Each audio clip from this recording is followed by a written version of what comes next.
Nah, gampang kan menghitung break-even point?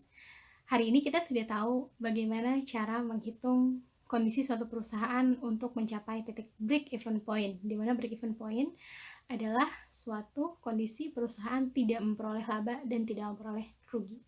Tapi pernyataannya adalah tidak mungkin perusahaan melakukan operasi usahanya kalau dia hanya ingin mencapai titik BEP.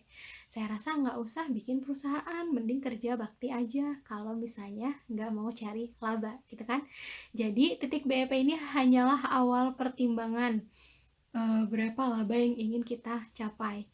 Dengan kita tahu berapa titik BEP, kita punya start awal untuk tidak mengalami kerugian. BEP ini adalah rem, batasan berapa perusahaan harus mengeluarkan produk atau harus menjual produk biar nggak rugi. Nah, berarti selanjutnya adalah kita harus tahu bagaimana menghitung produk yang harus dijual dengan tingkat laba yang diinginkan. Dalam menentukan tingkat laba, rumusnya kita masih sama pakai rumus yang dasar, yaitu pendapatan dikurangi biaya variabel dikurangi biaya tetap sama dengan laba operasi. Nah, laba operasi ini yang nanti kita akan tentukan. Kalau kita pengen laba 10 juta, jualnya harus berapa banyak. Kalau labanya pengen 100 juta, jualnya harus berapa banyak. Itu boleh dihitung menggunakan analisis CPV. Juga dalam perhitungan target laba operasi, kita harus mempertimbangkan pajak. Karena pajak ini menjadi salah satu faktor kita dalam menentukan harga jual pun dalam menerima profit. Bagaimana cara perhitungannya? Kita lihat ya. Oke, selanjutnya kita berbicara mengenai target laba operasi. Karena sudah pasti ketika perusahaan dibentuk itu tujuannya untuk mencari profit yang sebesar-besarnya. Oke. Untuk mencari target laba operasi, rumusnya masih sama, yaitu pendapatan yang diturunkan menjadi harga jual dikali kuantiti terjual, kemudian dikurangi biaya variabel, yaitu diturunkan menjadi biaya variabel dikali kuantiti terjual dikurangi dengan biaya tetap sama dengan laba operasi. Laba operasi adalah nilai yang ingin kita capai. Maka saya sebut di sini laba operasi ditentukan. Anda boleh menentukan mau 1.200, mau 5.000, itu terserah Anda sebagai pemilik usaha. Namun dalam soal ini dicontohkan hanya 1.200. Pada saat nanti Anda aplikasikan ke perusahaan Anda sendiri, Anda boleh menargetkan laba operasi sebesar-besarnya. Itu boleh ya. Kemudian harga jual, biaya variabel, dan biaya tetap itu pasti harus diketahui karena informasi dasar. Nah, kuantiti terjual itu selalu ditanyakan karena kan memang kita pertanyaannya harus jual barang berapa ya biar kita mendapatkan laba gitu. Oke, kita masukkan rumusnya ya.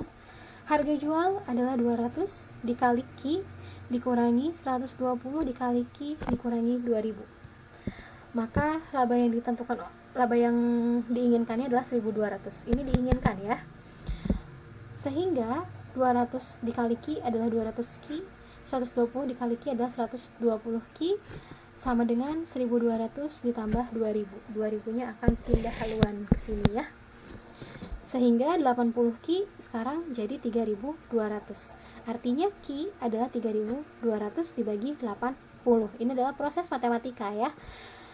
Nah, jika Mary Frost ingin laba 1.200, maka Mary Frost perlu menjual 40 unit gitu. Tadi kan 25 unit itu titik BEP. Nah, kalau Mary Frost ingin dapat labanya 1.200, berarti dia harus menjualnya 40 unit. Kalau pengen labanya 5.000, harus jual berapa? Silahkan hitung sendiri. Oke. Nah, selanjutnya adalah gimana nih kalau ada pajak yang berlaku? Kita lihat. Pajak memiliki dampak yang signifikan terhadap keputusan keuangan perusahaan. Seringkali, manajemen puncak ingin mengetahui berapa nilai laba bersih setelah pajak, karena nilai pajak mempengaruhi nilai laba bersih yang nantinya berdampak pada dividen pemegang saham dan pengembalian atas investasi. Nah, rumus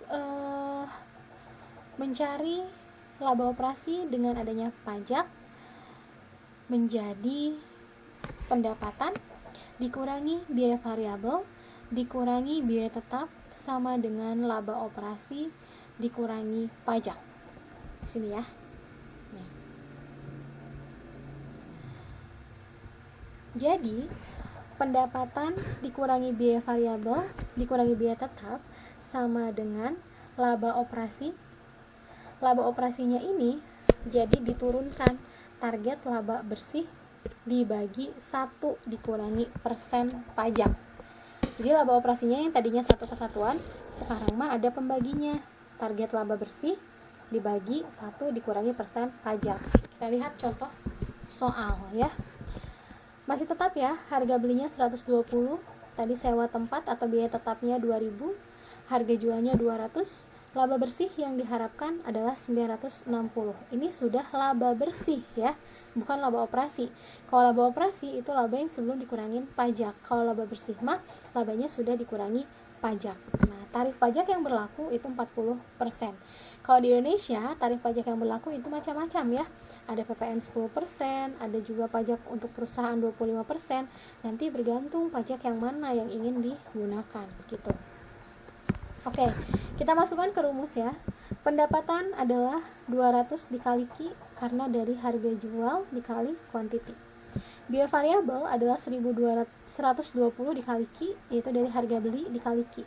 Q ini adalah quantity ya, yang harus kita cari. Dikurangi biaya tetap yaitu 2000. Sama dengan target laba bersihnya adalah 960 dibagi 1 itu 100 ya, 100%, dikurangi persen pajak 40. Anda boleh 100 dikurangi 40, boleh juga 1 dikurangi 0,4, terserah ya itu mah. Maka 200 Q dikurangi 120 Q dikurangi 2000 adalah 1600. Jadi 80 Q sama dengan 3600, ini proses matematika ya. Maka Q adalah 45 unit. Artinya, kalau misalnya Anda ingin mendapatkan laba bersih $960 dengan tingkat pajak 40%, Anda harus menjual 45 unit software gitu. Gampang bukan? Nah, dengan analisis CPV ini, kita sudah mendapatkan banyak kegunaan ya.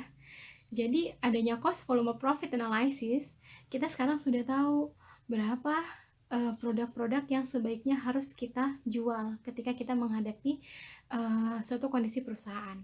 Kita juga sudah tahu bagaimana cara menghitung break-even point biar tidak mengalami kerugian, minimal mengalami titik nol aja ya, jangan laba, jangan rugi gitu. Nah, dengan analisis CPV juga kita sudah bisa menentukan target-target laba operasi yang diinginkan, kemudian target-target laba bersih yang diinginkan dengan adanya pajak. Jadi, di awal sudah saya jelaskan ya bahwa analisis CPV ini mampu menjawab berapa produk yang harus dipasarkan dan berapa produk yang harus dijual. 2 pertanyaan selanjutnya itu belum terjawab nih. Bagaimana perusahaan apakah harus berinvestasi di Aktiva atau harus melakukan penambahan biaya iklan atau biaya promosi? Nah, dengan analisis CPV ini kita bisa hitung ya.